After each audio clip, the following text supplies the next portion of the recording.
Welcome to the deep dive. Today we're getting into something that, well, sometimes feels a bit awkward to talk about, being alone. Mm-hmm. Our source is Rediscover Yourself, the transformative effects of being alone. And let's face it, usually when we think alone, the picture isn't always rosy, is it? Sort of. Empty rooms, maybe sad music playing. That's right. I mean, there's so much emphasis on being connected all the time that choosing solitude can almost feel like you're failing somehow. Exactly. But this piece flips that completely. It suggests solitude isn't about being isolated. It's actually a really powerful way to reconnect with you. Right, with your own self. So our mission here is to unpack those key ideas, how actually embracing that alone time can lead to some genuine self-rediscovery. Right. We're talking about things like, finally hearing your own quiet thoughts, maybe getting back to passions you'd forgotten about. Mm-hmm. Building real self-trust, too. Yeah, and figuring out what you genuinely need versus what's just, well, habit. Yeah. And ultimately just feeling more comfortable being you. Sounds good. Where do we start? Okay, let's dive into that first one, finding your own voice. The article brings this up right away.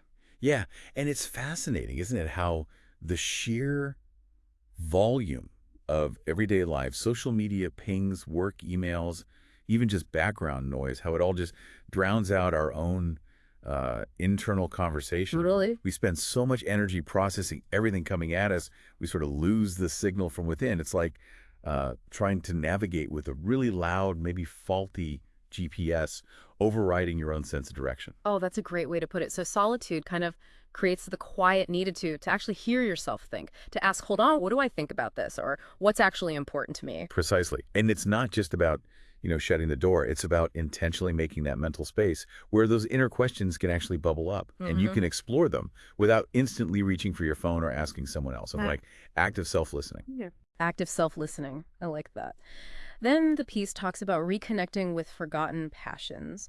I think, gosh, most of us probably have hobbies or interests that just kind of drifted away as life got busier. Well, yeah, and if you think about self-rediscovery as kind of peeling back layers, these forgotten interests are often little clues to who we were maybe before all the external demands piled on. Right. Solitude gives you that chance, that space to revisit those things just for the sheer enjoyment, without worrying about being good at it or what anyone else thinks. It's purely internal, like finding an old sketchbook and just doodling for fun again. Yeah, just picking up that guitar again or writing, just because it feels good. Okay. Yeah. And the article links this directly to building self-trust. How does that work exactly? Well, think about it. In those moments alone, you're relying entirely on yourself, whether you're tackling a small challenge or just sitting with difficult thoughts without immediately calling a friend. You're basically gathering evidence, little by little, that you can manage, that you are capable. Each time reinforces that feeling. It's like, learning to ride a bike. Every little success builds that core confidence. That makes perfect sense. It's that repetition, that experience building that inner confidence. Mm. And speaking of inner stuff, the article makes a really key point about telling the difference between our real needs and, well, things we just do automatically. Habits. Yes. And this is where solitude can be like a magnifying glass. Stepping back from the usual routine, the constant external pull, lets you see more clearly what actually nourishes you versus what you're just conditioned to do. Like mindlessly scrolling. Exactly. Or that constant need for external validation.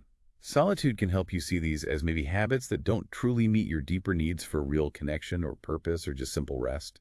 It encourages you to be a mindful observer of your own patterns. So using that quiet time to honestly check in with yourself and then maybe make more conscious choices. And the article suggests all of this, hearing your voice, passions, trust, knowing your needs. It leads to feeling more comfortable in your own skin. Yeah, exactly. That initial feeling some people have, that slight awkwardness when alone, it often shifts over time. It becomes a sense of peace almost, acceptance. Okay. You start to realize that your own company isn't something to run from, but actually something valuable. It comes from facing your own thoughts, your own feelings, without the usual distractions, and realizing that fundamentally you're okay, you're whole. It's like finally feeling truly at home inside yourself. That's a really hopeful idea, that those quiet moments aren't empty, they're actually fertile ground. Absolutely. And the key takeaway is that solitude isn't really the end goal. It's more like a crucial step, a foundation for building a more authentic connection, first with yourself and then with others and the world. It's a chance to sort of rebuild from the inside out. Right.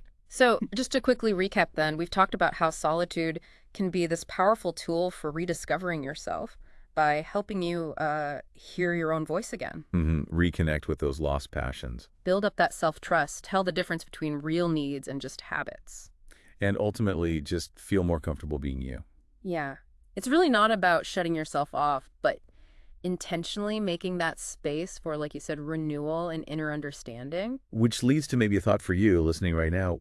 What's just one small way, one little pocket of time you could intentionally carve out for some solitude this week? Doesn't have to be long. Yeah. See what happens. See what comes up when you give yourself that quiet space.